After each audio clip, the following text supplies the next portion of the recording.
Ladies and gentlemen, children of all ages, welcome to our show.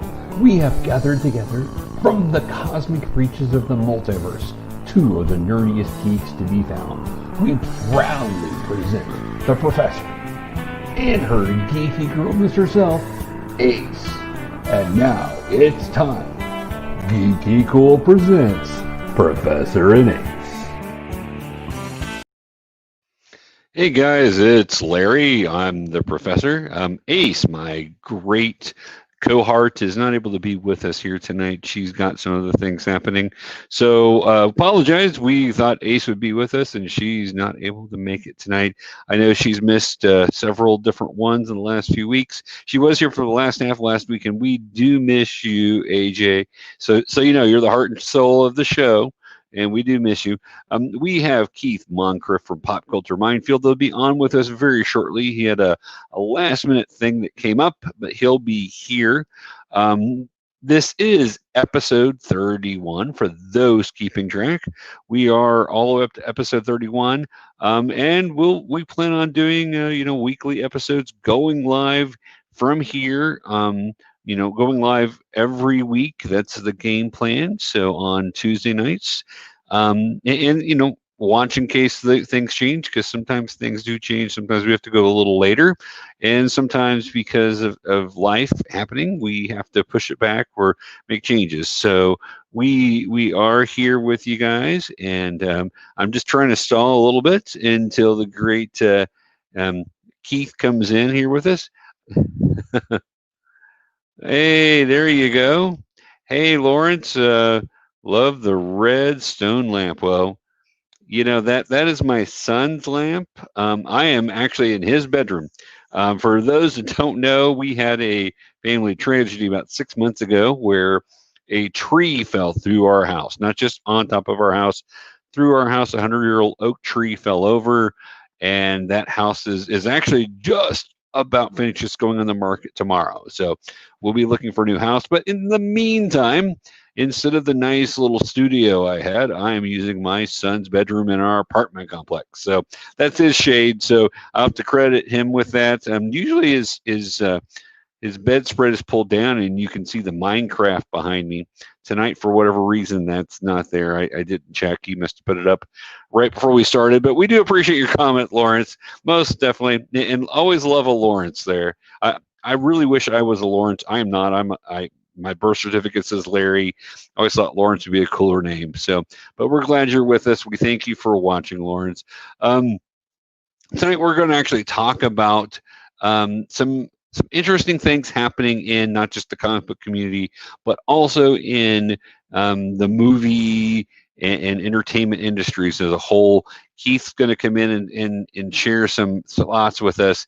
This all spurred on because he had sent me an article about a writer change in DC Comics, and I was trying to get an understanding of what it meant, on why it was important, and he had a lot to say about that. So I asked him to come on, and those guys over at Pop Culture Minefield, Gary and Keith, are awesome.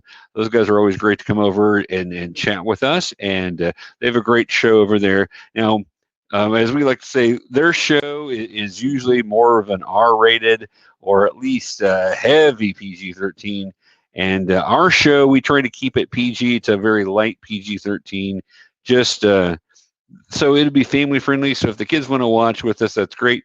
With Pop Culture Minefield, you don't want the kids to be watching. Talking about Pop Culture Minefield, here is the amazing Keith here with us once again. Keith Moncrief, boys and girls. Howdy. Hey, how's it going? It's going.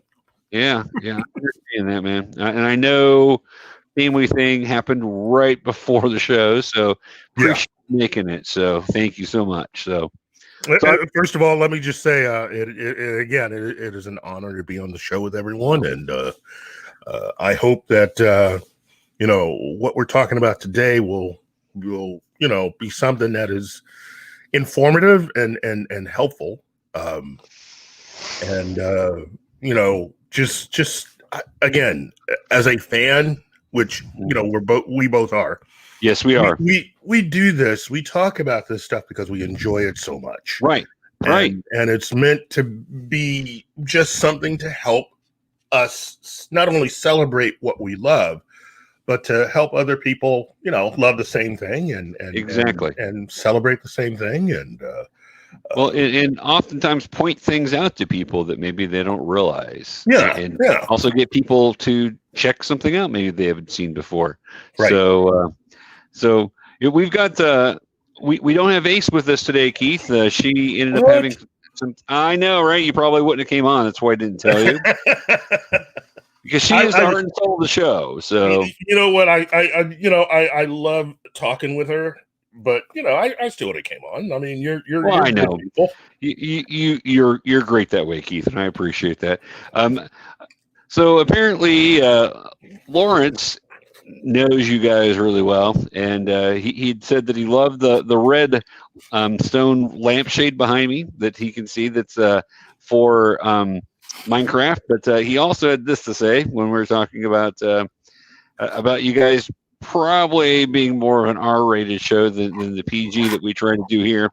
So yeah, it sounds like he's seen an episode or two with Gary. So and I love Gary also. So but you guys, it's just a matter of what each of us are trying to do and how we're trying to get our points across. So, but anyway, so as I was telling people before you came on, we basically had a little conversation last week. Mm-hmm. You had sent me an article about a writer change happening over in DC, and I was trying in my mind, and partially because I was still trying to wake up, and I had a lot of things going on, and I'm like, what does this mean? And I'm like, who is this writer, and why is this important to me? And you know what? That the fact that you asked that question is part of what my concern was. Growing up as a comic book fan, right, you would occasionally have people that would come on to write various books, sometimes even Batman books, right? People that you've heard of, right? That's true. You've had people come on like Stephen King or even Neil Gaiman. And I'm talking about just even outside of DC. This is for all of comics, that attracting people who were fans of this material, whether you're talking Marvel or DC, who would be allowed to come in, write maybe an issue, a very special issue sometimes. Right. Usually something that was slightly outside of the story that they were trying to tell. Right. And would contribute and then, go on. And in this particular case, this is a young woman who came up as a YA writer. Again, nothing wrong with that. Right. And again, I realize her politics, her view of things is slightly different than mine. Sure. But I'm always a very welcoming person. It's like, hey, this is great. This is cool. Right. My problem wasn't so much with her as it is with Marvel and DC's practices in recent years. And what has happened is that you have a lot of people who are mainstays now with Marvel and DC who are not people who actually grew up with comics. Right. These are people who, especially for many more hires in DC in recent years, are people that may have been YA authors or come from other backgrounds, who have no real history with the characters that they're writing, and are being allowed to actually, especially in this case, take a character and work with that character for the foreseeable future. Right. And like with anything, it is kind of something that makes you pause. Sure. And when you look at the state of the comic book industry right now, this is definitely not time to be going with somebody who's trying to figure out how they want to take a character and what they want to do with it. This is not the time to be trying to do something slightly new, because as we've said, comics are bleeding readers. This has not been a kind year. And while attracting new readers is an important thing, it seems that the corporate sides of these two very popular comic book publishers seem to be of an opinion that isn't really sustainable in my mind. Right. Going after YA authors because you are wanting to attract people who are not currently reading comic books is something that I'm not saying could never work, but up to this point in the last 5 years hasn't really done comics in general any favors. Right. In fact, they've lost readers because of some of the stuff. Well, manga is outselling everything. Right. Right. And what I said once on our show is, you know, if you really want to attract new readers, what you should be doing is attracting the people that are writing manga. Yeah. Or manga, I should say. Again, I'm not saying that they should go and fire all these people. I'm just saying if you're getting beat by someone publishing a different type of comic, right? Why not just hire them rather than going after a genre that even in and of itself isn't publishing as much? Right. And as more and more publishing houses are sold off and some go on a little bit of a downturn sales-wise, right? It just doesn't seem good that you are picking from an area where they're having as many problems sales-wise as the comic book industry. Right. And again, these people definitely need to work. They want to work. They got bills like anybody else, and that's fine. Right. But go out and get yourself some manga writers. If you really want those sales, you need manga writers.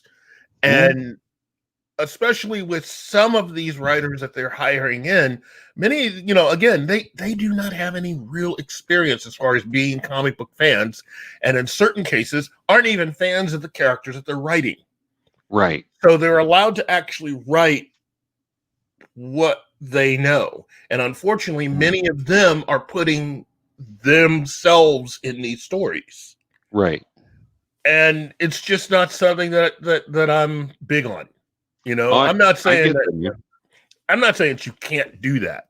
Right. But your writing skills don't what you're writing doesn't match the level of what has come before. Right. And you need to really be a fan. I'm not saying you need to be the biggest fan in the world of these characters. I'm just saying you really do need to be a fan. You need to treat it like television to a certain extent, because this also seems to be a problem working itself out in other areas of entertainment. Right. Where you have people that are not necessarily fans of something that have been given jobs or have been given, you know, well, like Game of Thrones, not to mention anything, but that's a good example of two people that should not have been given their opportunity. And that was the big secret for that show.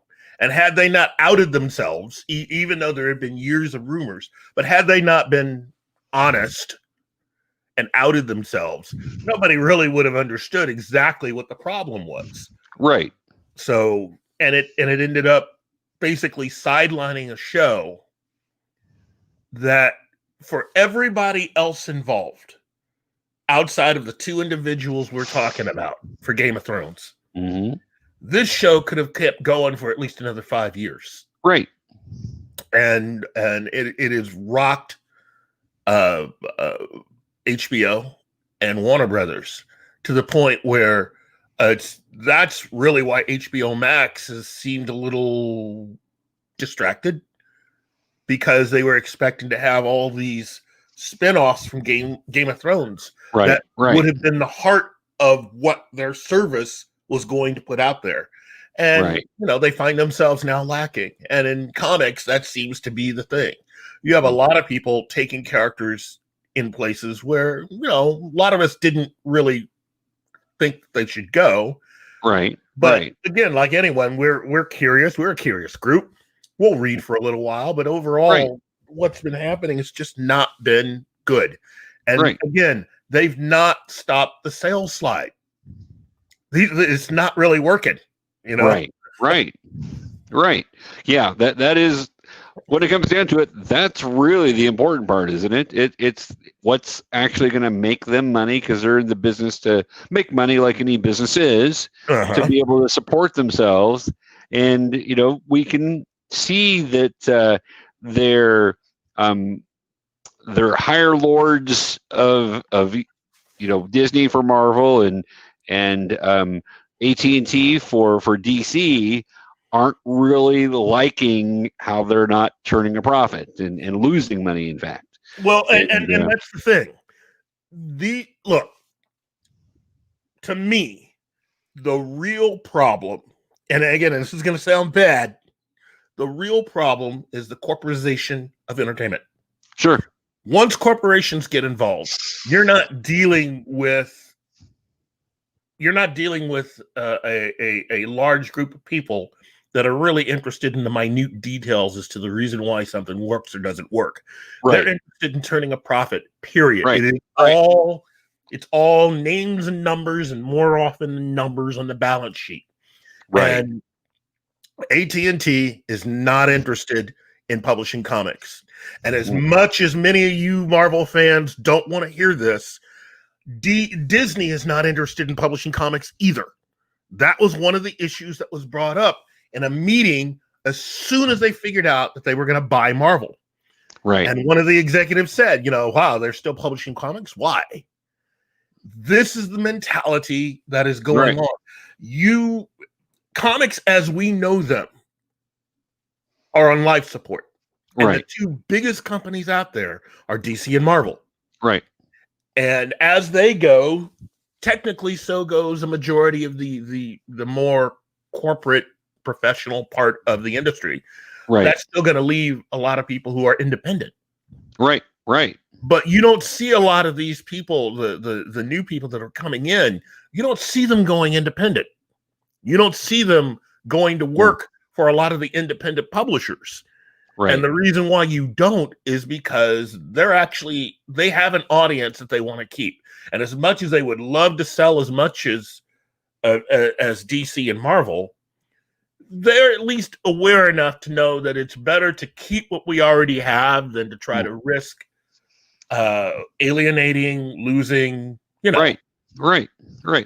Well, and I know one of the guys that runs a very small publishing comic publishing company, and he's doing actually one of his best years ever this year, because he's doing everything through Kickstarter, but he knows where his fans are. He knows what they like. He knows how to get their attention. And fans are willing to pay, instead of paying for $4 a comic, which we all complain about, fans are paying $10, $15, $20 a comic, especially if they get a special cover, and doing it happily, throwing money at them on Kickstarter. And I know a lot of your independent guys are doing that. A lot of your big name writers and artists are doing that because they can make money doing the stories they want without having to worry about the overlords looking at them and wondering if they're going to keep their job or not, or having to worry about this character that they're going to create is now going to be owned by this other company rather than having their own ownership of it, or whether it's going to affect sales of T-shirts and shoes. Yeah, right. That's true. That really is the real problem. This has become the dominant worry of Marvel and DC as far as the companies that own them. Right. They are no longer really interested in comics. Right. And it is beginning to, I shouldn't say it's beginning to show. It's been showing. It's showing by sales. And it's killing the industry. And again, this was part of the reason why I was one of those people that while Marvel being sold to Disney ultimately was a good thing compared to many other corporations that could have owned them. Overall, I was not in favor of it, because once you become part of a corporate industry, a corporate culture, it's hard to come away being the same. You're definitely going to have differences, and you're definitely going to have to respond to how the overall corporation sees things. And they are not just they're not comic book fans. Right.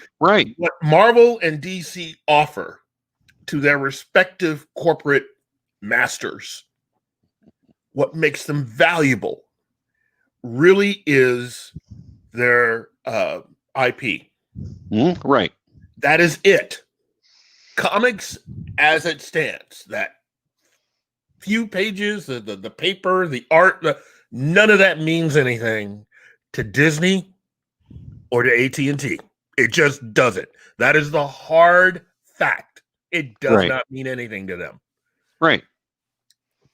Well, and I would hope there would be some foresight there to recognize this is actually a really good place to develop ideas for the IP that we want. But if it becomes too much of a hassle, and if they're not supporting themselves at some level, then you've got to look at other considerations, which I know is kind of where things have been, in the fact that, for a while, Disney is happy to leave Marvel alone as far as the comic side, as long as you're going to provide us stories we can make movies and, get they relatively left them alone. Right, Look, right. The thing is that there was a plan to, as I've told you before, the thing about Disney as a corporation is that they believe in making all the moves they want to make without letting the audience, readers, and fans know exactly what they're doing. They are very slick. This is a company that is all about trying to basically show a certain way of a certain view of how they should be looked at versus how they act behind the scenes. Sure. AT&T, much like Warner Brothers before, they don't care. Right. They have an obligation to their shareholders that if something's going on, they're going to tell you. So while in recent years it seems like, oh, well, DC has this problem because they've said this and they're firing this and they're getting rid of this. Right. The thing is, Disney's done the exact same thing. The difference is that they don't put out press releases telling everybody we're going to do this. They'll do it. They will make the decision. They will pull the trigger on it, and they will do it. And there's, it just seems that in both cases, you're not getting much of a difference other than who actually has decided to say something to the media and who doesn't. That is it. And with Marvel, the plan was to hand everything off eventually to IDW. Right. IDW was being looked at as the publisher that was going to take on all of the Marvel characters and eventually allow Disney to basically get out of the publishing side of things. Right. To basically allow there to be no quote unquote Marvel. And this plan had gotten to the point where they were looking at moving IDW into the Marvel offices in LA. So with all of the other deals that Marvel had made, if they continue having other companies, and they've been doing this, they've been doing this for over 30, 40 years. Marvel has been allowing other companies to publish their characters. They had a British imprint do that for a while, and other publishers around the world. So what I am saying isn't that far-fetched because they've done it. They've done it over the years. Right. But to permanently allow another company to just handle all the characters and to kind of merge the two so that you don't really see what's going on. And again, it's not so much to fool us as it is. It's just a corporate move. It's like, hey, we're going to bring in these other people because that way they don't have to deal with all of the business portions of what Marvel brings. And plus you get to take all these employees technically off of the books. Right. You don't have to deal with their retirement packages. You don't have to deal with medical issues. You don't have to deal with any of that. You've now hired a company that already exists to just take over and do what they do. And all you've done is giving them the contract to do whatever they want with all of these characters in the IP, as long as they recognize not to do anything damaging, because it could have an overall effect on all the other stuff that they're wanting to do in terms of the entertainment industry, whether it's streaming audio adventures, whether it's television, whether it's film. All of that is still important, as well as the shoes, the t-shirts, the posters, the toys, all of it. It is all one big thing. And in that whole big mess for both Disney and AT&T, the only thing that is truly important is the actual IP. Comics pretty much are at the bottom of the list for both companies. Mm-hmm.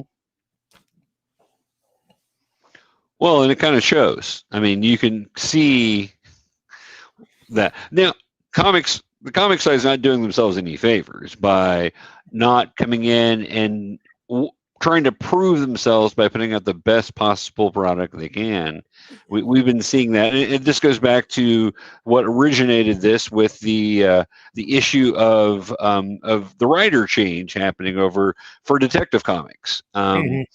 Because it's being forced into an ideal of you're not bringing somebody in that has this fantastic story to tell with this character because they're super excited to get this character. And I can't tell you how many times I've heard that from different writers, from Colin Bunn, from several other people that I've met over the years, that they go into the corporate office of Marvel or DC with this idea. This is the story I want to tell with these characters, and they're pumped about it. And they're trying to get everybody else pumped about it because they want to tell the story. This isn't that. That's the problem, is they're not coming in with and so then what you're getting isn't necessarily a story where the writer is excited to be telling the story with these characters. It's something else. Yeah. And you know what? At least what it seems like, in my opinion, what you're getting with a lot of the YA writers that AT&T, I'm sorry, DC is bringing in, and with what's going on at Marvel, because I don't want to leave. They're again, these two companies are linked, so whatever happens to one happens to the other eventually.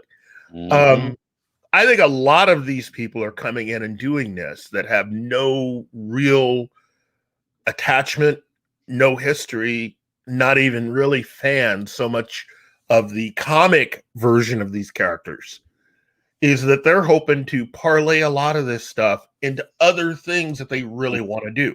They're hoping to use this as a jump off point into television, into film, into animation.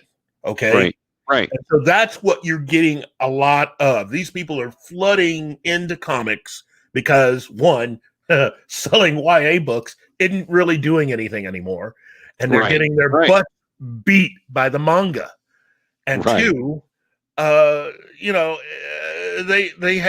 don't necessarily have to care about these characters because their thing is, this is just temporary until I get my movie deal, my TV deal. And so it shows. It is shown by a lot of the people that have come out with things that they've done in comics.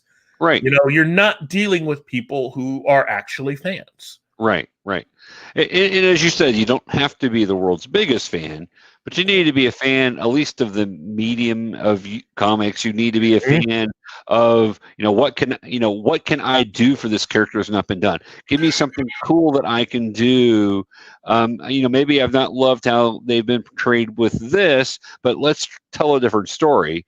And that's a different approach than what you're talking about. But so we've got a few people with some comments here, Keith, and it looks like they all showed up for you, which usually they're showing up for AJ. So, I'm used to that. Everybody got to remember how talented and how cool Larry is. I mean, you could do a whole show just on what dude. You look. I'm 5 minute show, but you are one of the most knowledgeable individuals I've ever run into. So, it's what makes tuning in to this show and to really any show that you're a part of a pleasure and a treat. So, well, I appreciate that, Keith. And that definitely can be said about you. You're the man that knows everything and knows everybody. So, all right. So here, let's start off with Shane's comment. And he's exactly right. Keith is the man. Okay, and I apologize. I don't know how to say your name. Is it Niso? So I apologize. I know I probably just said horribly wrong. And you're right. Keith is not wrong. Keith is right on this. Shane also comments, Keith's on spot. They don't care about comics, low earners in the grand scheme of things. That's true. You know, if you're, I learned this, well, I didn't learn it just here, but I've seen this when I was working in my day job for a company that was a Fortune 500 top 10 company. And what we did was a spec on the floor of what money they made other places.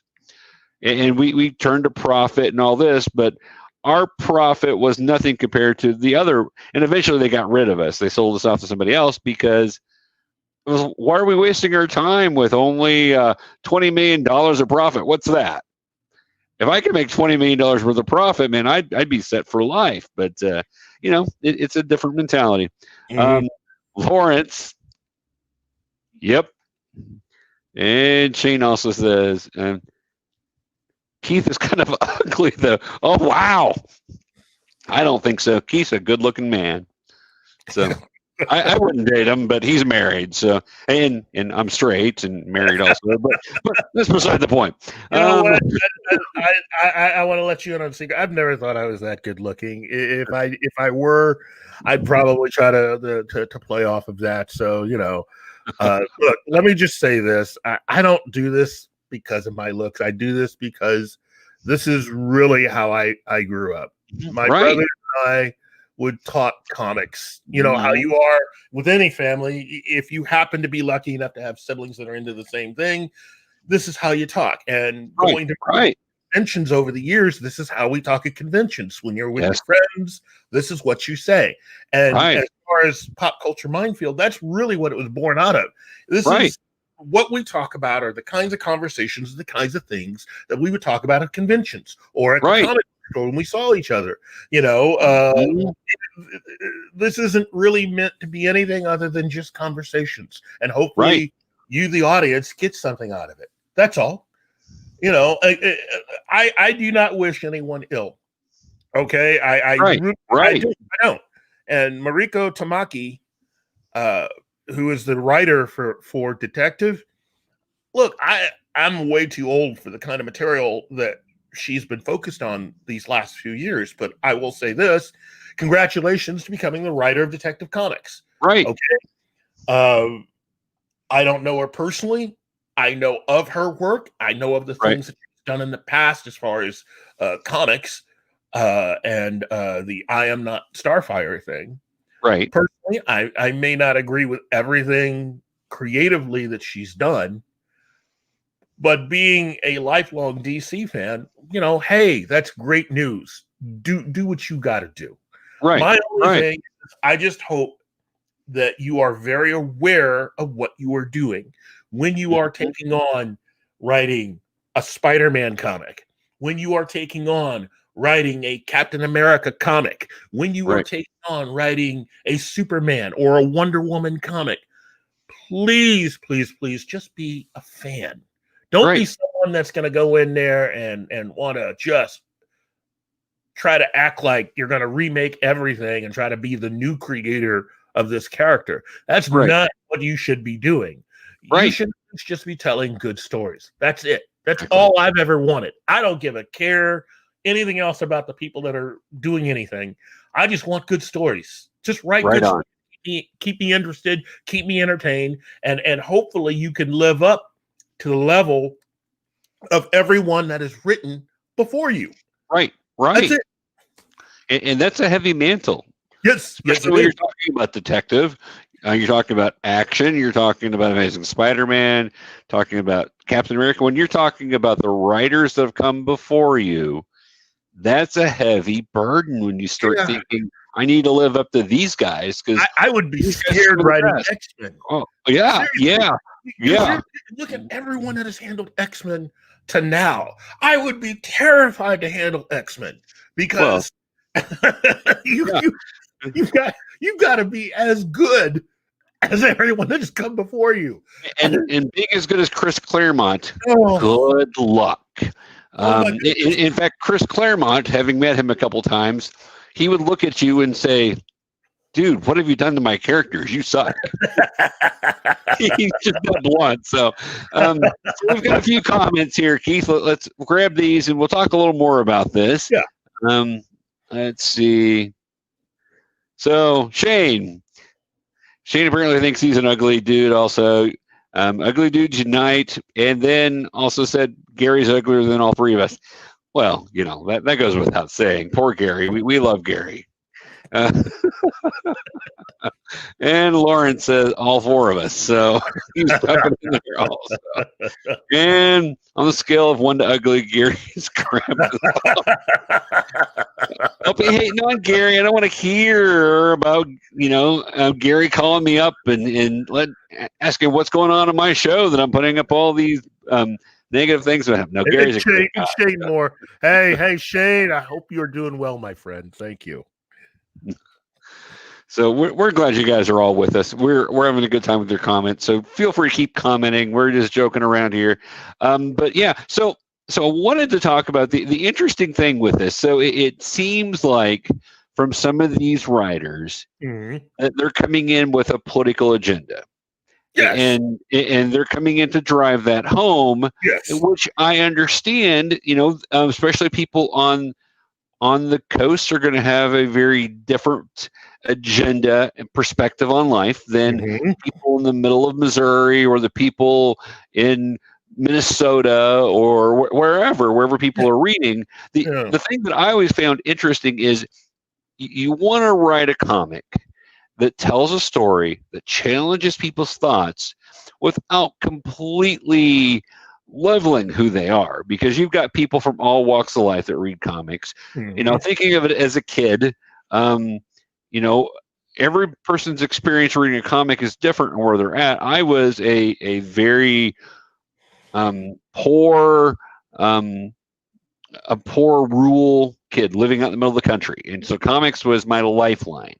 But I know other people's views on that were completely different. But I loved reading comics that told a story with characters that were in a different place than I was. I remember first issue of Captain America and Falcon that I read. I was just in love with these characters in New York, and the fact that Falcon's going through very different things than Captain America is. But they were buddies and they had each other's backs and they were there for each other. And I'm like, this is what life's supposed to be like, right? You have different experiences, you're going through different things, and you're there for each other. And so I was always in love with that idea. One of my favorite comics, even through today, is the Miss Marvel comic that's currently out there. A very different character than me. With her religious beliefs and growing up in Pakistan, being Muslim, I don't know I could be any different than this girl. But her character is compelling. She's written well. The stories, there's always those stories where stories aren't as great or compelling. But overall, it's a very well-written book. You don't have to go in and beat someone over the head about these characters being different. They're already different. And you just tell a good story, and people will flock to it because it's a good story. If the art is good and the story is good, that's what you need in a comic book. You really need both. And for me, if the story is good and the art's just I'm okay with that. I can deal with that. I prefer great art with it. I know other people that if the art's just kind of then the story, they miss the story because of their views and they're probably more visual anyway. So, but it's a visual medium and you need both, but tell a good story. Yes. And that is the cornerstone of what it should be. Whether, again, that's a good example because I too was a big fan of Captain America and Falcon. Yeah, that's a great. That was great. As well as heroes for hire. Yeah, but also the hard traveling heroes, Green Arrow, Green Lantern, with their differing views. Very different views. And the thing is, I growing up as I did, could not have been more different than a lot of those characters and their background. I'm not someone who grew up in a place where I saw a lot of guys who would roam the streets just beating up other people. Right. Exactly. But there was a lot of stuff happening in the 60s and in the 70s Yes. that did make its way into the comics. Yeah.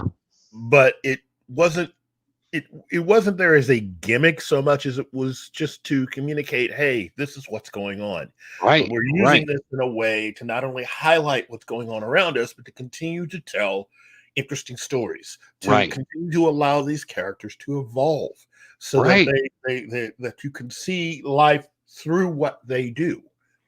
But it still is, at the end of the day, it's still just comics. It's still just a fantasy to a certain extent.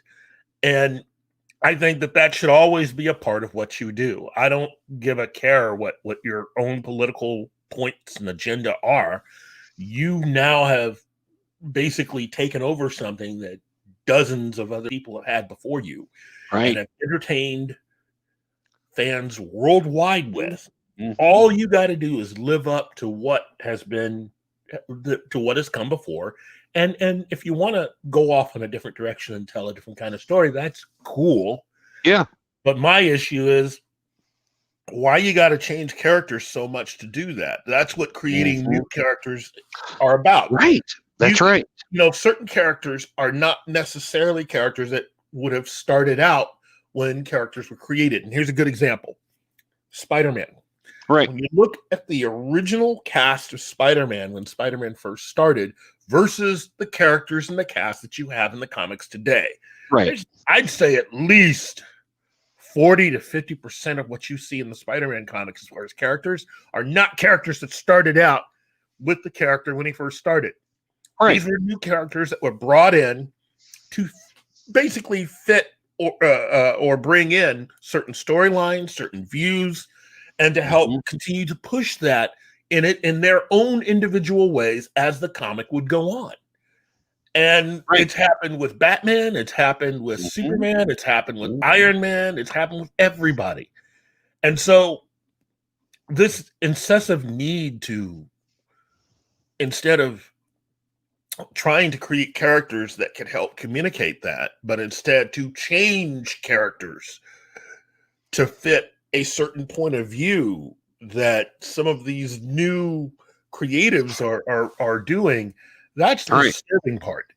Because it shows, in my opinion, it shows a marked laziness. Right. And it's bad enough, again, that the corporate overlords of both of these major companies really could care less. So what you have is a perfect storm of a lot of bad decisions. Right. And it's killing the industry. Right. Well, you have fans leaving because of some of these changes that are like, if you're going to change this character I've loved, then why am I reading this? Make a new character, or like you said, put a side character, put somebody in their lives that's important. You can tell those stories. You can tell all sorts of interesting stories in Detective Comics without changing who Batman is and changing who Bruce Wayne is. And again, going back to Kamala Khan, here's a character you didn't have to change who Carol Danvers was. You can make a new character, or Monica, or exactly Monica LeBeau. You didn't have to do any of that.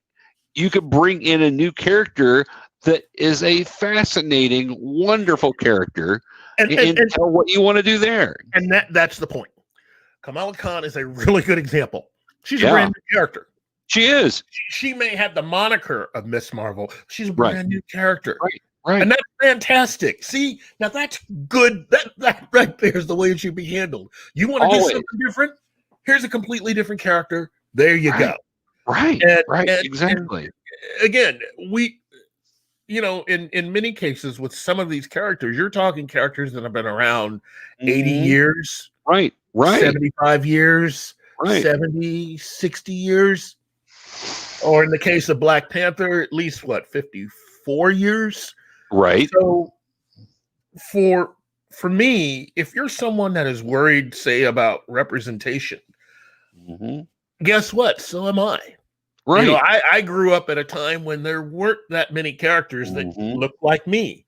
Right. But the few characters that were around were at least done in such a way to where they weren't insulting. You know, Right. it would have been one thing if they had invented a character and just had him sitting around eating fried chicken and watermelon. And then you would have like, well, I guess that, I mean, okay. Thanks for the stereotype. Thanks. Yeah. But what we got were a lot of characters that were kind of cool. They were Right. They were superheroes. They were action heroes. They were characters that found themselves in the middle of stories that had not been traditionally for characters that look like them. Whether you're talking Black Panther with Marvel, or you're talking John Stewart, Green Lantern in for DC. And when you look at all of the characters that have come in, different backgrounds and different ways of viewing things. My thing is, if you're someone that does believe in that and you want to make characters more diverse, my thing is always, well, you know, I look at the story of Jack Kirby when he went to DC Comics. And rather than walking in the door, you know, because he could have just said, look, I'm Jack Kirby. I want to work here, and this is what I'm going to do. Right. He walked in there and he took the lowest 2 to 3 selling titles that they had and changed it. Right. And when I say changed it, what he did was he took their lowest selling titles and worked on them so that he could help improve the sales. Right.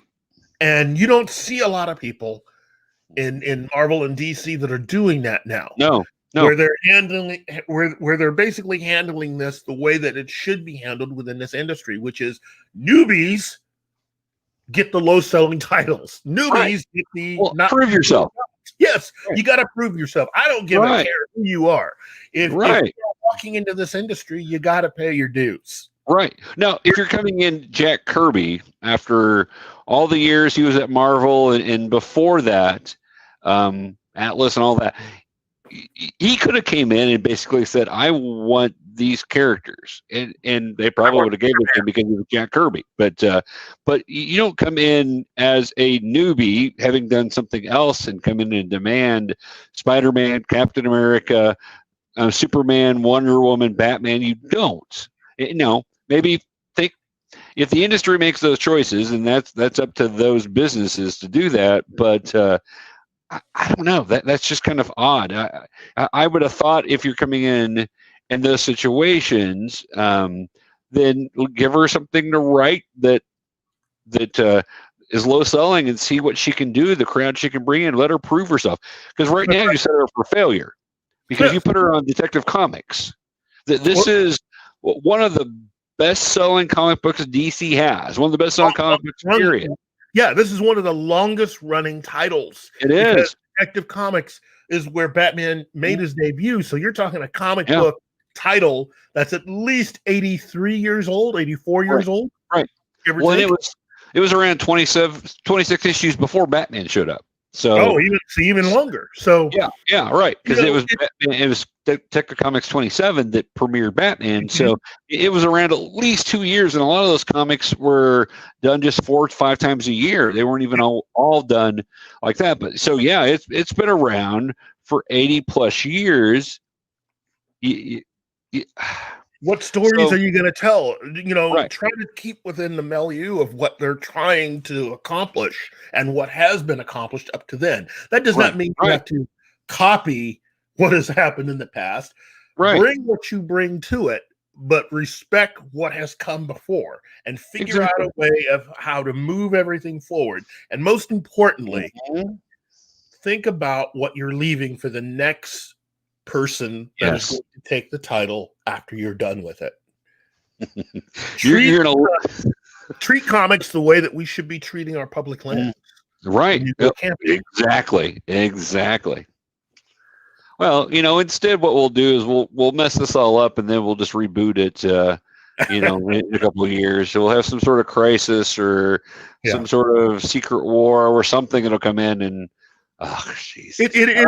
again, there are so many characters that if a lot of these people knew comics and comic history, you really wouldn't have to make changes because it turns out there's probably a character that already exists that can do what you want. For me, to have people that want to come in and have more characters of color Right. within DC Comics. My Right. thing is great. Yeah. I love it. But you know what? If your thing is to come in and say, well, I want a black Superman. As a black man myself, I would have to say that doesn't work for me. And here's Right. why. By saying that, you are revealing that you really do not understand comics as far as DC is concerned.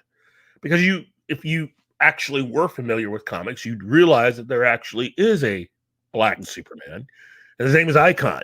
Right. You wouldn't be trying to change Superman. You would want to work with Icon. Right. And Rocket.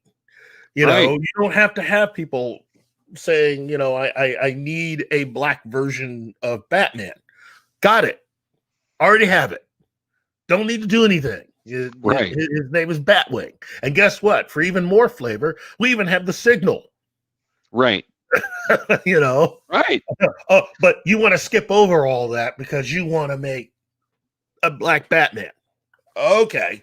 So you just want to pretend all this other stuff doesn't exist, and you're just at that point you're not doing anyone any favors. What you're doing is you're showboating. Right. Is what you're doing, and you're taking the opportunity to put your own massive stamp on a character that really doesn't need your stamp. Right. If you were as concerned about this type of stuff as you say you are, you would use what already exists, but also use that in such a way to either write the character better. Mm-hmm.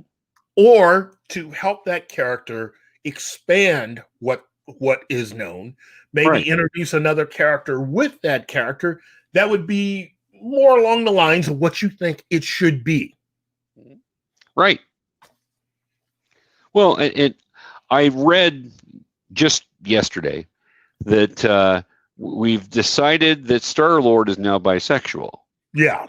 And again, why? Again, we've got bisexual characters. Yes. And I don't care. North Star was a really cool character in Alpha Flight, the first outed gay character. I always enjoyed reading Alpha Flight. Yes. And again, I was not a gay. I'm not a gay person. Right. But when I read that, it's like, you know what? Good for them. Yeah. Do right. that thing. Make it great. And those were really good stories. Although not being a gay kid growing up, I don't know if those were really effective to and part of the experiences that I would have told. But my thing is, if I had been, I would have wanted to go and write North Star stories, and if I found them to be lacking, help that character become more of what they should. Look, another good example is Black Panther. Yeah. Black Panther was not written by it was not created by a man of color. Right. There is no black African American that worked on that comic when that comic and character were invented in '66. Right. Since then, there have been.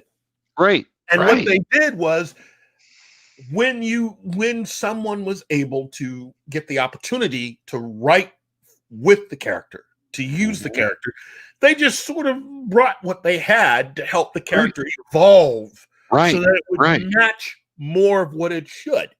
Right. You know, and that's really what you should do.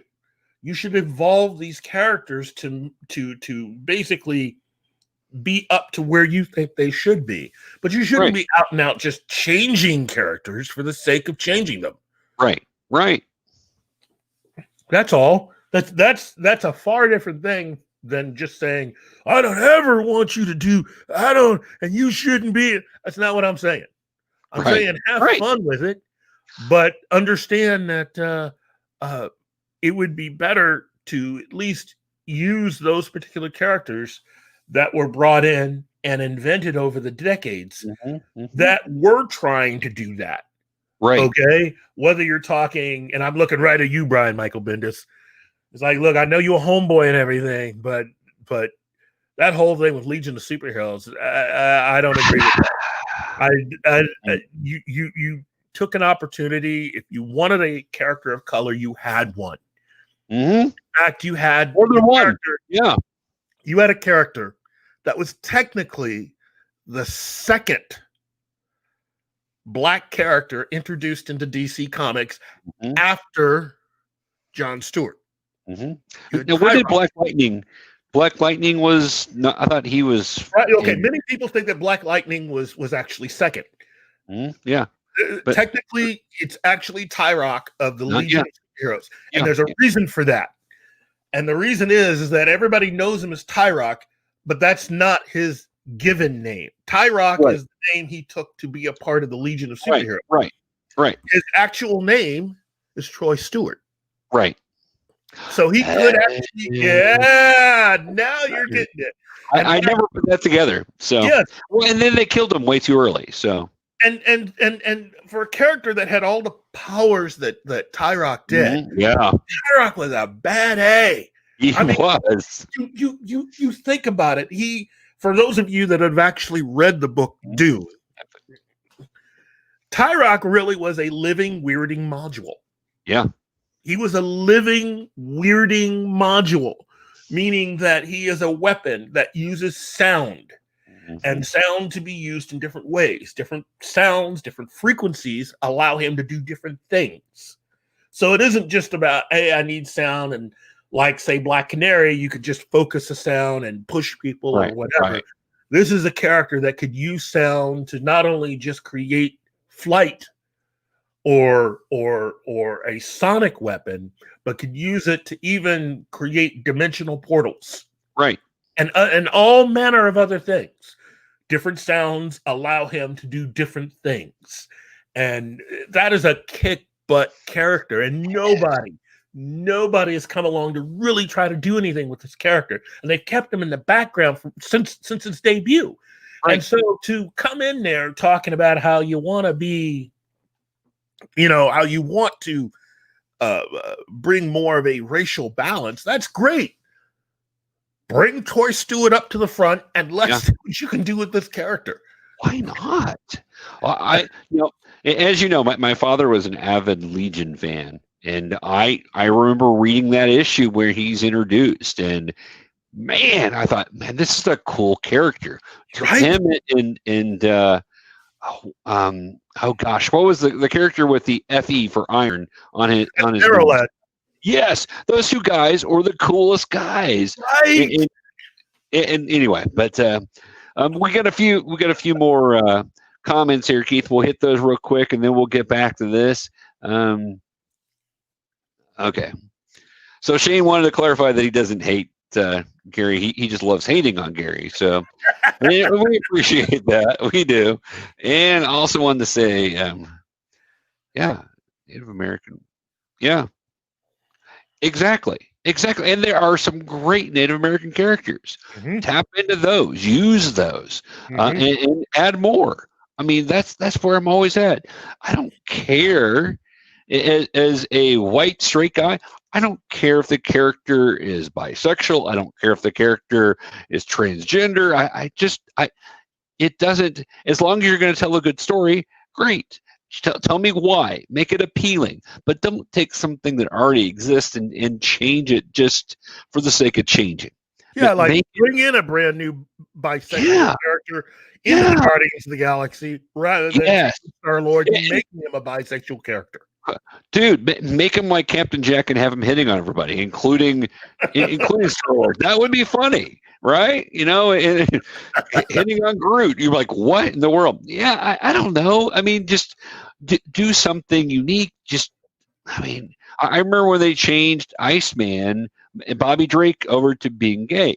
Okay. And I read the story and I'm like, okay. I mean, wasn't the worst story ever, but this guy was known for not only his flirtation, but kind of being a womanizer at times, especially when he left and went to be a member of the Defenders. And so I knew a lot of the history. I'm like, that doesn't really fit unless you're telling me he's just trying to overcompensate so much.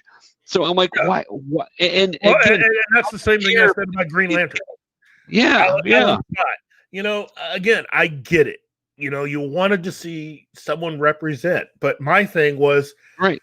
A lot of you out there don't realize, and again, this is what helps being a comic book fan and growing up with comics, is that when they in the 80s and 90s, when they introduce the children, right, next generation of the Justice Society, hey, guess what? There's a couple of gay characters in there, but a lot of you that are reading now wouldn't know that because a lot of those characters got skipped over or erased.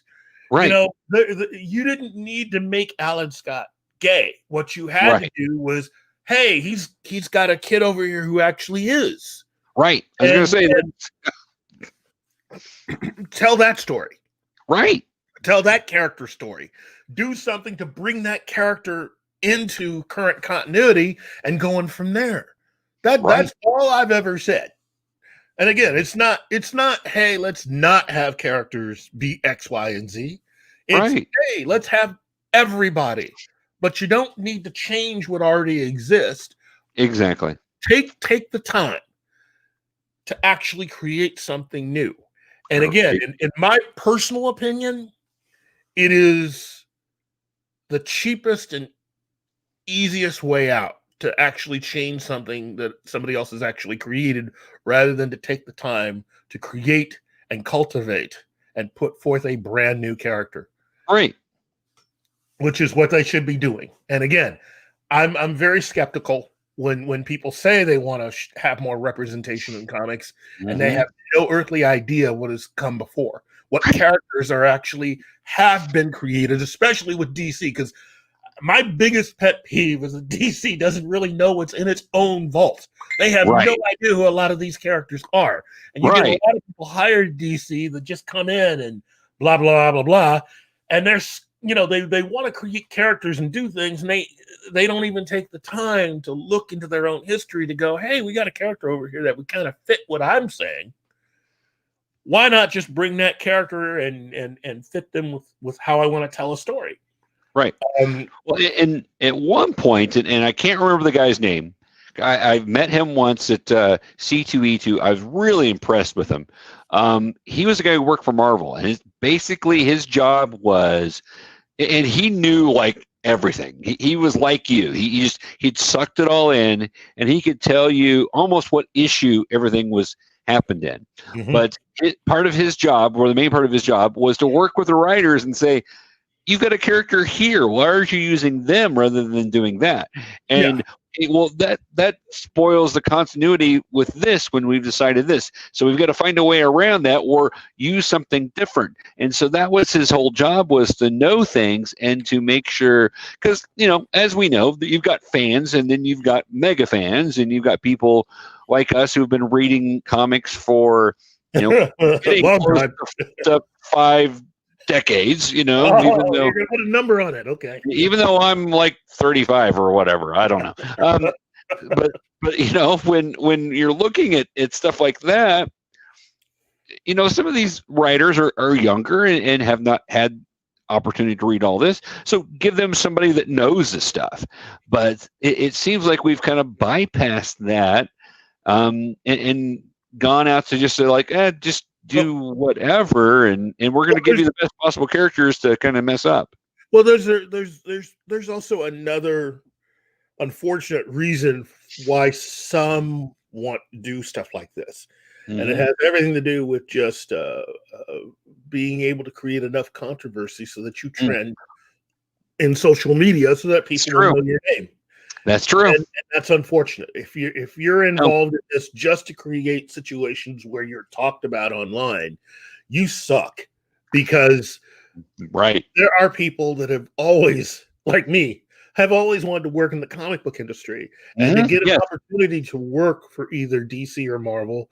Right. Oh my goodness, I would love to be able to do it, but you just want to do it because you see it as an opportunity to basically focus on you and not contribute to the history of these publications. Well, and when, you know, take it even another step further, some people want to not only trend on social media, they want to tick off the fans because they know the fans are some of the loudest people on social media. So I'm going to do something intentional to make the fans upset, so I will trend better. And that really is crappy, because the fans are the people that are paying your salary here. This is a very dangerous trend. And again, obviously they get something out of it because they keep doing it. Right. But I'm just saying, you know, when as I started out with all of this saying, sales of comics overall are not that good. In fact, within the last year, comics in general have taken a hit. And this, all you're doing is just pretty much putting a nail in the coffin of the comics industry. If you are not willing to try to help grow it in a way that will allow you to sell comics, not just to people who are like you in terms of sex, race, or even age, but to all comic book fans. Right.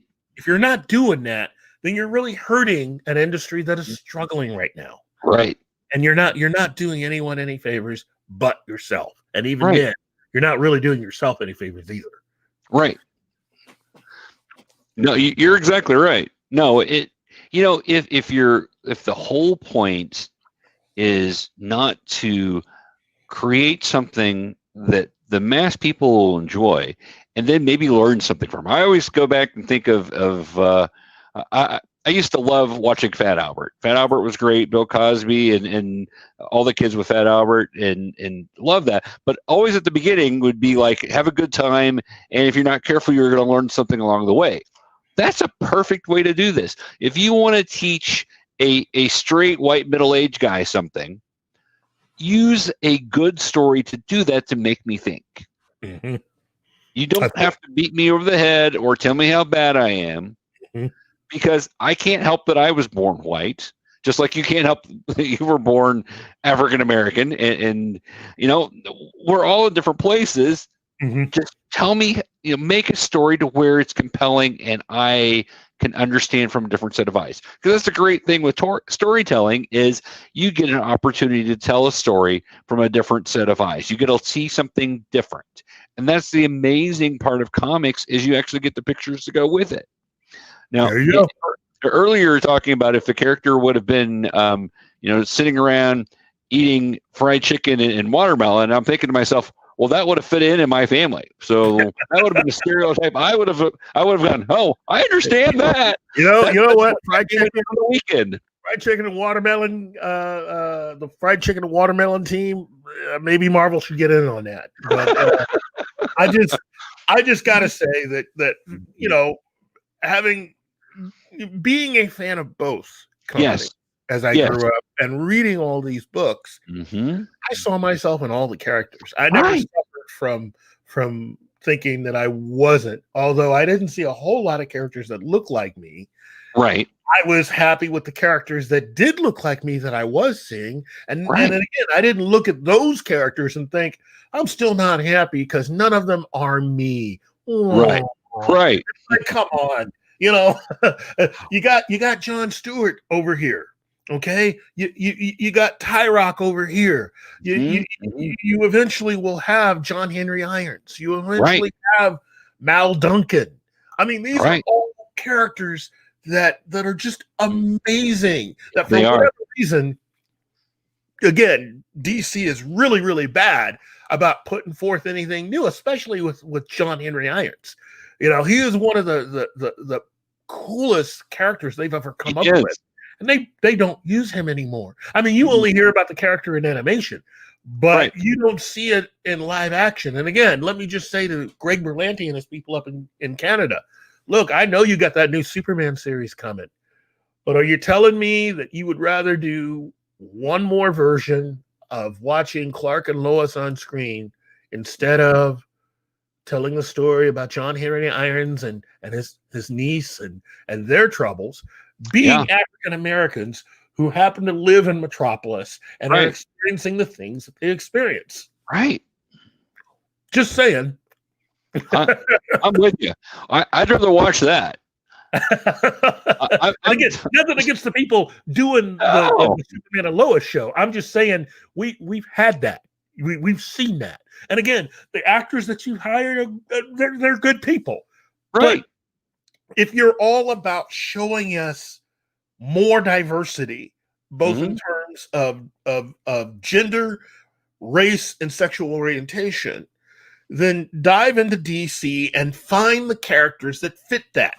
because chances are you don't have to make changes. No. They exist. You just got to actually, well, I don't know, do the work. Right. Well, you're exactly right. Talking about that, it was kind of like when they made Jimmy Olsen black on Supergirl. Mm-hmm. My thought was, why did you need to do that? Not that the actor does a great job. Yes. I'm not unhappy with miscast. The actor was fantastic. I would have had him on the show, but he should have either have been. You could have made him John Henry Irons. You should. You could have made him Black Lightning. You're right. Take your pick, or you could have made him. Oh man, so many names. You could have made him Lucy's eventual husband. Yes. Who is the only other black staff writer on the Daily Planet staff. And in my opinion, would have made more sense to go after that character and bring him over, because it was always a battle between him and Lois to see who was going to get the number one. Right. And to have taken that character and brought him over to the magazine on Supergirl would have been a coup. Mm-hmm. I agree. So that would have made a lot more sense. So those are the sort of things I think we're talking about, is just the stuff that doesn't make sense with that. And that's it goes from comics, but also goes through our entertainment. And when I saw the third Thor movie, I love the snot out of it. That was great. But then I'm looking at Valkyrie going, there's other characters you could have used instead of Valkyrie, because Valkyrie has a certain look to her. Was it bad? No, I enjoyed it. I went with it, but it was kind of like, well, why are you reinventing the wheel when you've got other great characters you could have done that don't go in and change a core character? That's it. I remember. Ron Troop is his name. Yes.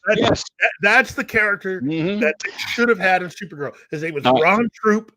Look him up, because you will love this character. He is a phenomenal character.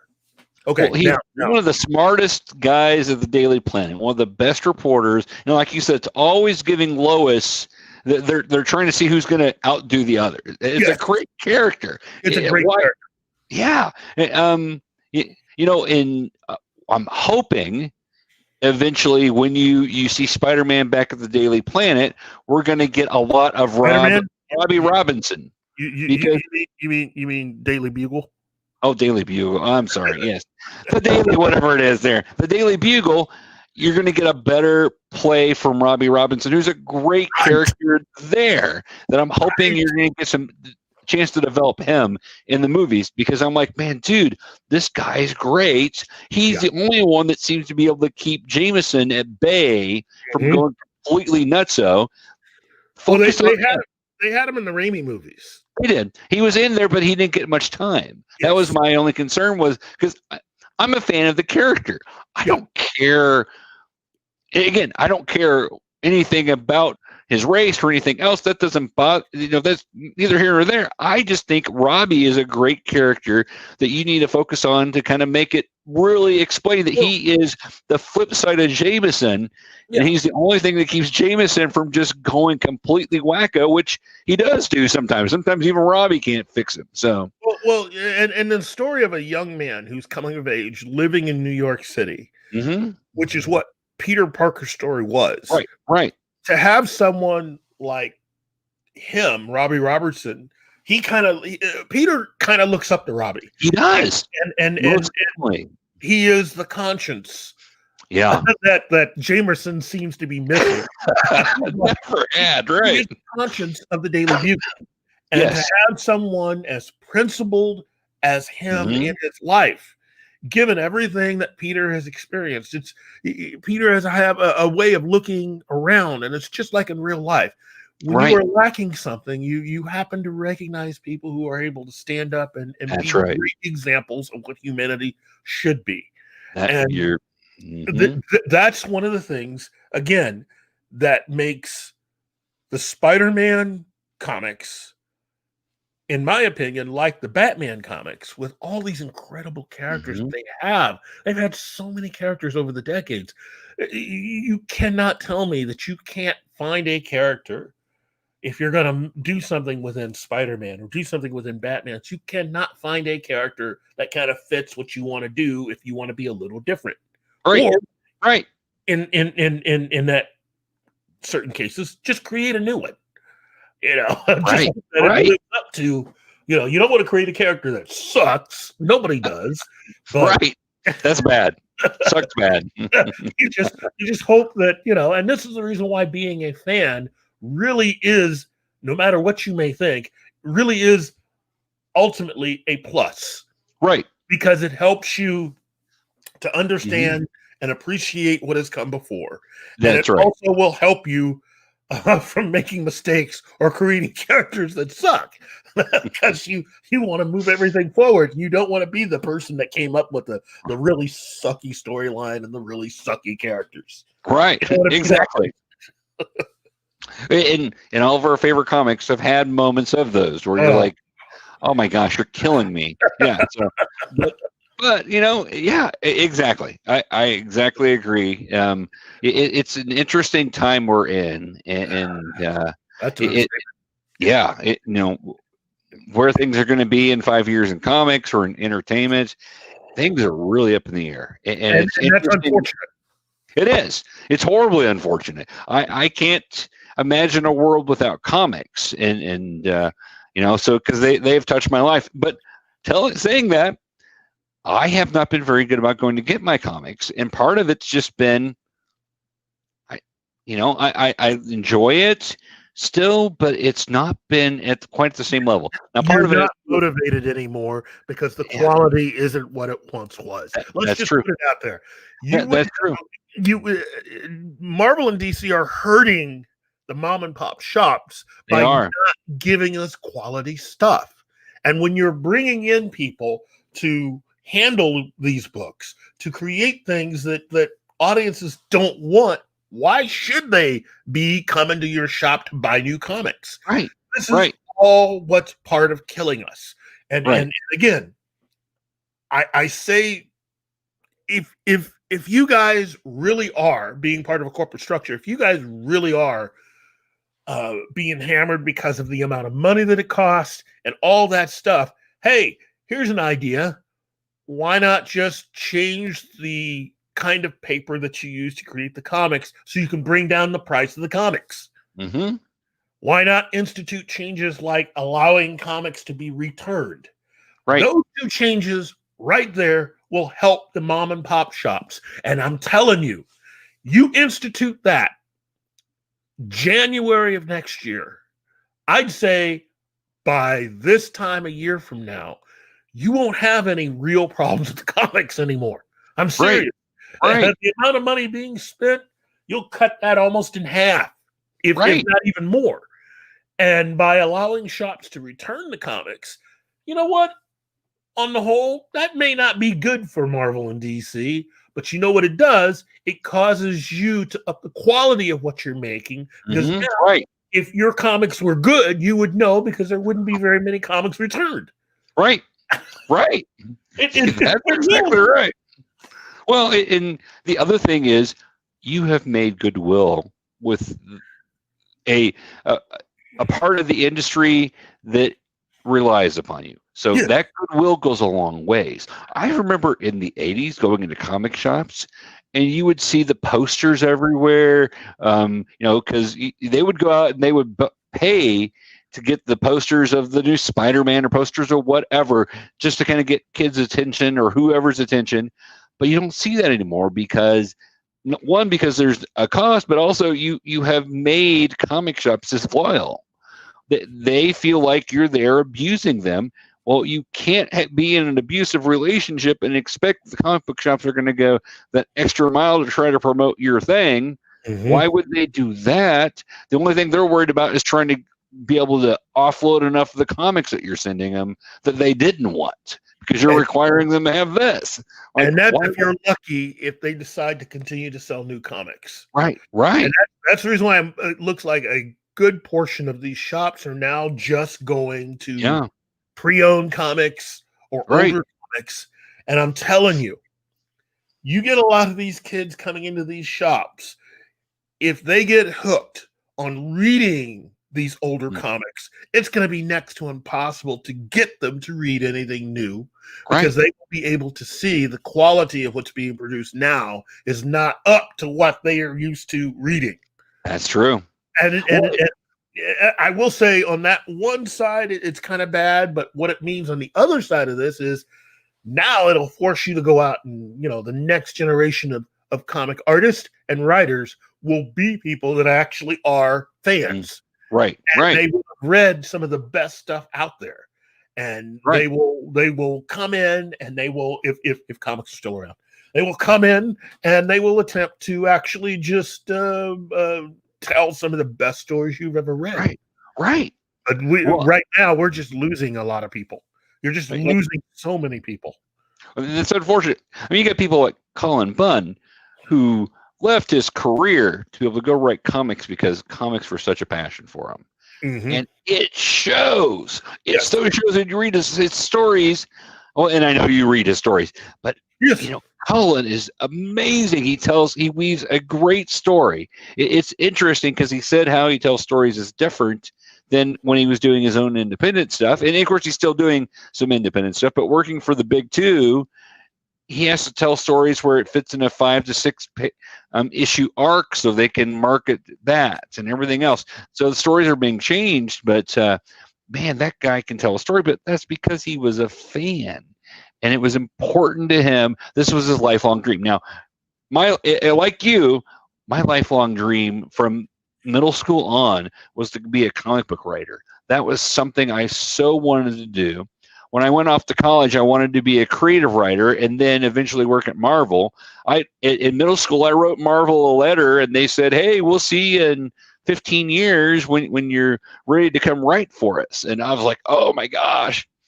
So that was the dream. Now life has a way of changing those things, but man, that would still be amazing. But at this point, good one, if you don't already have a following of some sort, good luck on getting in.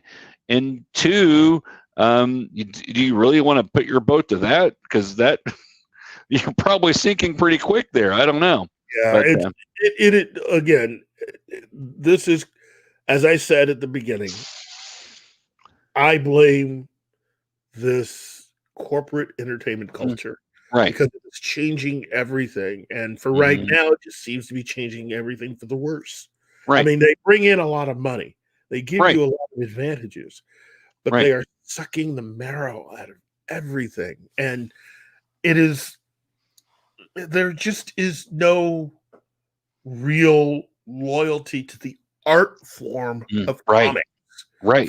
Forget the IP characters. To the art form of what comic books represent, there is no real loyalty from these corporate masters. They just are not loyal to that at all. And anyone that has ever read and enjoyed a comic, you've got to understand that unless things change, and as I say this, I do not mean unless things change in the next 10 years. Right. I'm going to tell you right now, you have a lot less time than you think. Yeah. If things do not change, we could conceivably see the end of the big two. Right. I mean, look, DC's already headed out the door. Right. Marvel is not that far behind them. Right. And while it is cool to think that a lot of the independent comics publishers can continue to do things, you're never really going to see anything like DC and Marvel again once they go. No, and it's not going to be possible. Right. No, I agree. Well, as we said before, Keith, they just need to hand over DC to you and Marvel to me, and we'll make it go. My thing would be I would be very extreme. I mean, if we're going to get into the question of what we would do, my thing would be to recommit to the idea that if you are a newbie, right, gonna have to pay your dues. Right. I don't believe in handing anybody anything. You're gonna have to work your way up to even be allowed on any of the big books. Right. So you're gonna work your way through, starting with the Z-list books. You need to earn your way to the D-list books. Right. Get to the C-list books and on. Right. So to hit that point even further back, since I'm going to be in charge of Marvel, I'm going to give myself a Z-list book because I want to try my hand at writing, but I'm not going to Spider-Man right away. No. Good Lord, that's way too heavy of a burden. Yeah. Anyway, but give me give me Speedball. I'll write a year of Speedball. See what happens. Well, wait a minute. Then let me officially ask you: name 3 Z-list books, and one of them Speedball. So give me 2 more books that you would tackle. Oh my gosh. Let's see what else is out there right now, or what's not out there that used to be out there. Jeez. Man, my brain is completely losing it on that.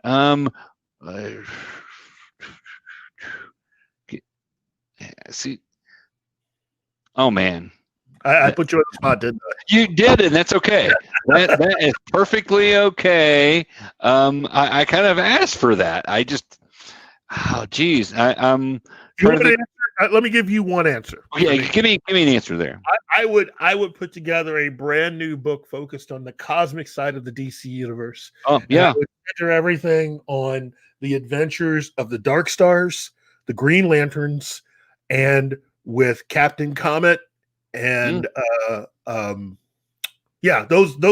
the Thanagarians. And I would do a whole book about that because DC does have a big cosmic universe. Oh, and in the middle of it all, Space Cabbie. And I would just make this whole thing about the interactivity of the cosmic DC universe. That's good. And it would be fun to explore all these different characters, Right. Right. One of the other ones I think I would do is Power Pack. Bring back Power Pack. Cool. And make them. So it's been a while since we've seen Power Pack. So make them late teens and very different than the kids they were. They've grown some. They've actually had adventures. So how would that work? That would be interesting. And then I would do something with the off characters from the from Teen Titans. Yeah. No, I would do something with Lilith. I would do something with Bumblebee and Mal. All of these characters that should be a part of the main comics. And again, I look right at you, Berlanti. Some of these characters should have already been on your Titans television series. Right. Again, nothing against Anna Drop, who plays Starfire. Although my biggest problem with that isn't so much her color as it is the way you dress her. Right. You do not have a woman of color appear in a major role and you dress her like a hooker. That killed me. Agreed. This is Starfire. What are you doing? And Starfire was always seductive, but she didn't look like a hooker. You're exactly right. Now I've seen the new costume. New costume looks good for season 3. That should have been season 1. I agree. Alien. That's the way you should have done it. You should have worked your way to having her be the thing in season 1. Right. And again, I know I'm about to piss off everybody when I say this, but I am not a fan of turning Raven into an emo teenager. Okay. Right. She was the Titans version of Mr. Spock. Right. She is an older character, although not that much older, but she is an older character, a woman who has been trying to fight a lot of this stuff and who does have some knowledge. But her big thing is that because she is human, she is very much like a Vulcan in the way that she doesn't experience pleasure and happiness the same way we do. She tries to avoid a lot of those extreme emotions, and so she comes off kind of like a Vulcan. Right. She's hiding her empathy. She's hiding all that. She does. If she lets it go, it could trigger the apocalypse. So she's I agree with you. That I like the character they've got as Raven on the show, but I did say the same thing. I like she's supposed to be older, and she's supposed to be, but she's supposed to be so withdrawn because you can't connect to her emotionally because she's afraid to let that go. Yeah, I'm with. I think I would have invented a newer teenager if I wanted to just have a character that was a teenager, because having all of these characters, Hawk, Dove, Bumblebee, Mal, even Lilith, who is the closest thing. I mean, she's more of a mind reader. Right. She's an empath.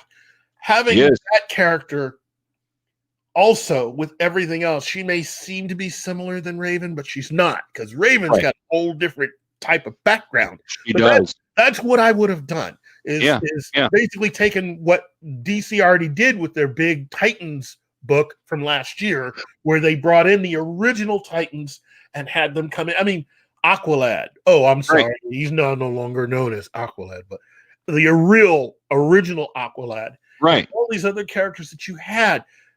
That would be the other book that I would do. That would be my other low seller, because so you're saying Titans West? No, not just Titans West, all of it. Right. The whole of Titans is what I would do. And Okay. then for a kicker, I would bring in the original Harlequin. Yeah. There's a kick butt character right there. Yeah. No, I'm with you.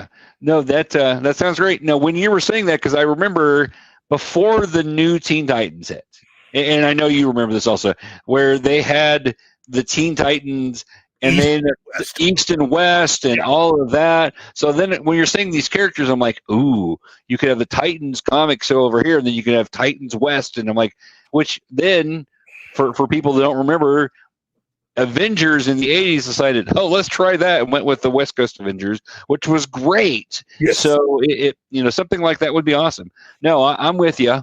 I was trying to think of another character I'd like to do, and honestly, I'm thinking, man, if I was doing DC, I'd do Ambush Bug, just because I love Ambush Bug. Now, the problem is, again, you have to live up to Keith Giffen. Yes. And I don't know I can live up to Keith Giffen. So that would be my fear. And Deadpool, it's like, okay, he's got so much baggage, so I wouldn't want to do that. But maybe a comical character. Do you remember in the 80s, Spider-Man had an old nemesis, the Leapfrog, and then his son kind of got the suit and became Frogman, and was in some of the Marvel team-ups with Spider-Man. He would show up, and he had no idea how to use his abilities. So he was just kind of doing things randomly and just happened to work out. So a character like that would be a lot of fun, to where you're trying to teach. Speedball would be kind of a similar kind of character, so maybe that's not true. Oh, I would bring in some of these other country characters that don't get touched much, and make them into a group, some sort of international group. Mm-hmm. You can bring in Captain Britain. You can bring in I forget her name, from Ireland, had the luck powers. There's an Australian, I can't remember who the Australian hero was, but bring in some of those guys and kind of do like this international group of heroes going and doing things.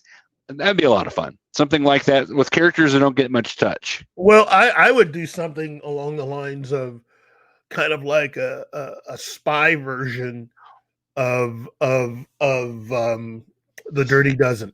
Oh yeah, or Suicide Squad. You know how you have with Suicide Squad, except that I would have a character, and for this comic, I would use King Faraday, who is the one that also recruited and trained Amanda Waller, right?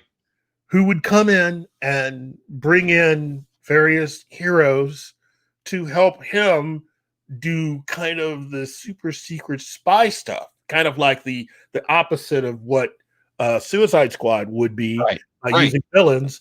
Right. He would use heroes, but he would train them to be spies with him because of their skills and everything else. So you would take characters like the Challengers of the Unknown. Yes. And he would be working behind the scenes with someone like let's see, The Question. Mm-hmm. And this whole sort of like undercover shadow world where even a lot of heroes come into it and realize that there's a lot going on underneath this that they ever knew. And that Right. for many of them, this is not something they're really that comfortable doing. Right. Right. It's like Mission Impossible, but for the hero set, all led off by King Faraday leading a group of supers doing all this Mission Impossible type stuff, That's minus their identities. Leave those behind and to train with him to do this. That's interesting. I like that. Those would be my three. Oh, I like that a lot. I would. So something I would bring back if I was over on DC would be Checkmate. Yeah. Always loved Checkmate. Checkmate was, here's a comic with no superheroes in it, but you've got this espionage. You got these really cool outfits. I mean, you could really go and do some cool stuff in the whole world of superheroes with these tactical groups like Checkmate. I think that'd be a really cool thing. Awesome. See, Checkmate was so cool. It was. But that leads me to King Faraday, because back in the day for the Teen Titans comics, King Faraday was the one that was kind of Dick Grayson's mentor during his Titan years. Right. And he's the one that was helping to train Dick to be more like that. Right. Whereas I know the more modern comics they came up with a few years back, where it was a different sort of Dick Grayson spy, and it was somebody different. But King Faraday was a character that I just loved his name, King Faraday. Right. And, just a kick butt character. James Bond mixed with Race Bannon, and just smooth. But he was also like a kind of like a gumshoe type detective. Right. But he was this guy that was just an international kick butt adventure spy. And having, being known as the guy that brought in Amanda Waller and is her mentor. To me, that's enough. That's enough right there. Right. That's exactly right. No, I'm with you, man. That's perfect. Hey, we've got a couple of comments, and then we probably need to wrap it up. But this has been awesome, Keith. I've really enjoyed it. I'm glad you were able to come on. Wish AJ would have been with us. She would have had a good time with us. So, Ace will hopefully next time you're on, Ace will be with us, and hopefully she'll be able to make it throughout the rest of the time. She's had some bad luck and some stuff going on, but we anyway. But miss you, AJ. Yeah. So Mandy, hey Mandy, good to see you. Hi Mandy. I'm sick of women being dressed as freaking hookers. Right on, girl. Right on. I'm for a show that purports to be progressive. And again, I'm not trying to be down on Greg Berlanti and what he does. I'm just saying that I've been a fan of that character for years, and Anna Dopp, I've enjoyed her since I saw her on the final season of 24. I think she's a remarkable actress. Yes. So when they cast her as Starfire, I just thought, wow, this is cool. Okay. Right. This, and then you saw the hate she was getting and all that, and that's fine. It happens. There are a lot of dumb people, but to have her on this show, and the first thing you do after showing all these other characters is you have her dressed like that. And I'm just like, no. This is not cool. And it took them this long to finally, we're going to give her something else to wear now. Right. No. You screwed up. You lost me. You lost me as an audience member. I'm completely with you. When I saw that, I saw that they were going to make a Titan show for DC Universe, and I did not have DC Universe, and I thought, I love the Titans. Are they going to do this? And then I saw Starfire, and it wasn't the fact her skin color was darker, because you're not going to get somebody with the skin color of Starfire from the comics. Maybe Trump. I don't know. It's probably pretty close. but I don't want him playing Starfire. You're not going to find somebody. So I thought she was a fine actress because, again, I'm with you. 24, that was great. She did great on there. So I'm like, okay. But when I saw her outfit, I'm like, what in the world? I realize Starfire's outfits are always more seductive, but kind of with a level of innocence because she comes from a planet that this is just what people wear. You don't think about it. The body is completely seen different because she's an alien. But to dress her like that, I'm like, I'd rather have her in jeans and a t-shirt than that. Oh, good Lord. Again, you have a character. This is the only one on the show that is actually an alien from a different planet. Right. Given her power level, given everything else, I would have used the show to work the way to that. Right. To make her that thing that they were aiming for in season 1, rather than to do what they did with the character. Right. And I would have tried something different. And again, you're not showing her coming to the planet. You're showing her already here, having done all this weird stuff and dressed like a hooker. Right. And again, it would have been different had she dressed, had she, when they introduced the character, had it been for that one scene, it would have been, okay, that's fine. But you kept her dressed like that. Right. It's just like, this is why people get upset. And I can totally understand, but as a black man, to see a black woman, a strong, vibrant woman, and you dress her like that, right? Wow. Okay. And again, I was disappointed because it's Greg Berlanti. Right. Come on, dude. Come on. Right. I'm with you completely. Totally misused her character. Completely missed huge opportunities. And, even through all of that, I still like her character. I mean, I wish they would do things different with her. And it looks like they're going to show some really cool stuff coming in season 3. I'm super excited about that. I'm glad it's coming to HBO Max. That makes my life so much easier. But yeah. Doom Patrol. That's my thing. Doom Patrol. I love how they do that. And again, that is a different kind of show. It is. That have not seen Doom Patrol, you truly are missing out on a show that is really different. And again, this is not a show for the entire family. Especially given certain quotable lines from Robot Man. But I'm just Robot Man equals Gary. Yeah. I just think that if you're looking for something really different, that's your show. That along with the Harley Quinn animated series. And again, this is not an animated series for anybody younger than 15.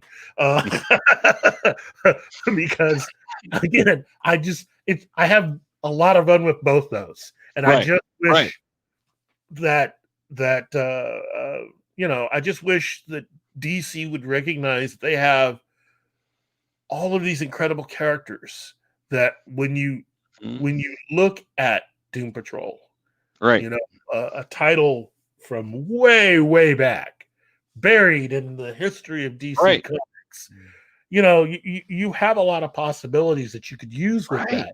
Titans, again, from way back in the history of DC Comics, while it has certain famous members, I think you could get more out of trying to introduce characters that aren't as well known to the general public, or at least have not been featured in animated weekly cartoons and other areas, because Titans has an incredible history. The Teen Titans comic has all these incredible characters, and a lot of these characters, like for instance, the original Batgirl. That's another character that I would love. I would love to do an entire comic about the original Batgirl and her relationship with Barbara Gordon, the current Batgirl, and all the other women in the Bat family. If you did an entire comic just focused right on them, I'm telling you right now, I could easily help to make that one of the biggest selling comics out there, because every single one of those ladies kick butt. The Huntress, Batwoman, all the Batgirls, Cassandra Cain, Stephanie Brown. I mean, oh my goodness, just, oh yes, it'd be great. But, you're not going to get that given the current direction that DC's going. So, Right. Now that would be, I would definitely read that, Keith. It'd be Well, at top of my pile because I'm with you. That would be awesome. A brand new Batman spinoff called Batwing and the Signal. It's about the team that handles Gotham during the day. Right. So you got one guy, and again, this is two men of color. Right. One young man who grew up on the streets of Gotham, and another young man who happened to have a father that had a really good job, went to a great school. Both of them together are Batwing and the Signal.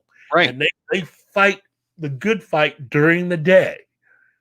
And oh my goodness, they're all different titles that I could just come up based off of the Bat family alone. And it's just, oh, geez, I big Batman fan. I am a big Batman fan. Okay, as you can see. I see it. Yeah. So, it's great stuff. Great stuff. I agree. And we would have a great time doing that. That would be awesome. So, well, I'm glad you said you would read a lot of this stuff because Oh my gosh, yeah. Well, I like DC. Marvel has a special place for me. A lot of the characters, but my father grew me up on DC. I love those characters also. So I would read both. I would go broke reading if we could fix DC and Marvel. Because right now I'm getting some, but I'm not getting that much every month. But I would go broke if we could actually fix these and make these cool stories. So. Well, I do owe you one Marvel title. Okay. What I would do if I had an opportunity to work on a Z-list Marvel title. Yes. I would go with my Z-list Marvel title would be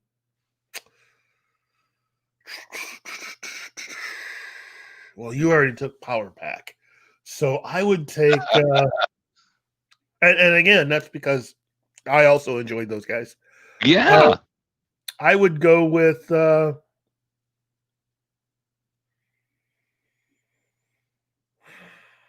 know what? I would go with a new title. I'd create something based on the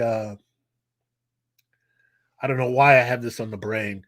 I would go with a Shield type title. Yeah. I would take certain I would go with a Shield version of Suicide Squad. There's no use to sugarcoat it. I would go with Nick Fury, and he would have certain villains that were in maximum security, and he would get them out temporarily to work missions off planet. Right. So, whereas the Suicide Squad operates on Earth, in Marvel, they would operate on behalf of as a division of Sword. Right. I like that. I like that a lot. I was thinking about another character, and I don't know if you remember this character because he was a Spider-Man. You can't really call him a villain because he wasn't really a villain, but an adversary for a short period of time in the late 70s called Rocket Racer. Do you remember Rocket Racer? Yeah. Love Rocket Racer. So basically, for those who don't know, and most of you probably don't, he was a African-American kid who got mixed up in the wrong group. He was really good skateboarder because it was a big skateboard time, and got a special skateboard that allowed him to ride up on walls. He could ride completely up the top of tall buildings. Did all this stuff, and got mixed in with the Tinker. And really was never the bad guy. He was trying to help out his family and trying to do the right thing. And, met up with Spider-Man a few times, and Spider-Man set him on the right path. Go back to the well on that character. Bring him back. And here's what he's learned in life. And bring back Rocket Racer. He was a fun character. I always thought I'm like, man, that is so cool. Look at him ride that skateboard, man. That is awesome. So, You know what? I'd also try to do a team-up book called Miguel and Miles. Those two guys should team up. Miguel and miles. Yeah, I think that would kick butt. I agree. That would kick butt. Most definitely. Let's make it happen. Yeah. Dear Marvel, give us a shot at this, okay? I mean, you know. Yeah. I mean, if you're giving these people full-on big-time bucks, give us something a little to throw a bone. Yeah. I don't know. Anyway, all right, Keith. Well, thank you, my friend. I'm going to say some, stuff about our friends here, including you and Gary over at Pop Culture Minefield. For those that have not checked out their show, you need to check them out. They have great interviews. They're always breaking information. Mr. Keith over here is known, becoming big time known for the information that he's breaking. So we love checking you guys out all the time, Keith. So you guys keep up the good work, fight the good fight. And just a reminder, not a PG site. So if you're in with your family, check them out after they go to bed. But they've got some great live stuff. They're always putting out cool stuff. We just recorded another episode of our 1980s. Those are awesome. We have too much fun doing it. We have way too much fun doing it. The 80s were so much fun, so I don't know. Anyway, also check out our friends over at Nerd Informants. We've got Josh and Tim over there. Josh was with us last week. Those guys are awesome. As you know, Josh and Tim are very passionate about the movie industry. And if you missed last week's episode, check it out. Even though had some technical issues at the beginning, it finished really strong, and the technical problems were on me. We've got those all lined out now, though. So, but yeah, check them out because those guys are awesome. They've always got stuff updated on Facebook. I can't break a story quick enough because they've got it posted on Facebook. I'm like, dude, let me actually write an article about it and get it posted first. They're quick and they're great. We also have Scallywag Productions. We've got Spoo. At the beginning of the year, Spoo's going to be doing 5 different videos a week, completely different. Every one of them is going to be a different focus. Him and AJ are going to do a set of where they talk about the tinfoil hat sort of conspiracies. He's going to do his mindless drivel. And I was actually talking to him about a couple other things coming up. So looking forward to that. He's always a great partner with us. He posts his stuff over on GeekyKOOL, and we love when he does because that always is a big hit for both of us. So, and Spoo's awesome. And then, of course, GeekyKOOL.com. Check us out. We're always posting stuff. We've got some new writers going, and things are going well. Some of our other writers are able to make some time to write some stuff. So it's not just me. So just know you're going to get my stuff, but there's a lot of stuff out there now, and we're on pace to break what we did last month on posts by next week. So I'm real excited because that'll be we'll actually be getting a lot of posts out. So I think that's awesome. So check those out because there's always, if you don't like one, we'll write something completely different on the next one. So guys, check that out. I think we may have had another comment still here. Oh, Shane wanted to say one more thing. So the thing that I know about Keith is he's going to keep preaching, and he's right. So keep listening to Keith, and I'll try to bring that. I usually try to bring a mild, watered down version, try to make everybody happy. Keith will just tell us the truth here, and if you bring in Gary with him, Gary will make some colorful comments along with it. So, and Gary's great. Gary has a lot of great information too. So appreciate you guys watching, and thank you all that were watching live. We do so appreciate checking us out. We do this every week on Tuesday nights, so come check us out. My good buddy Keith over here, thank you so much, my friend, and make sure to check him out again on Pop Culture Minefield, and stay geeky out there, guys. Let us know what you're thinking.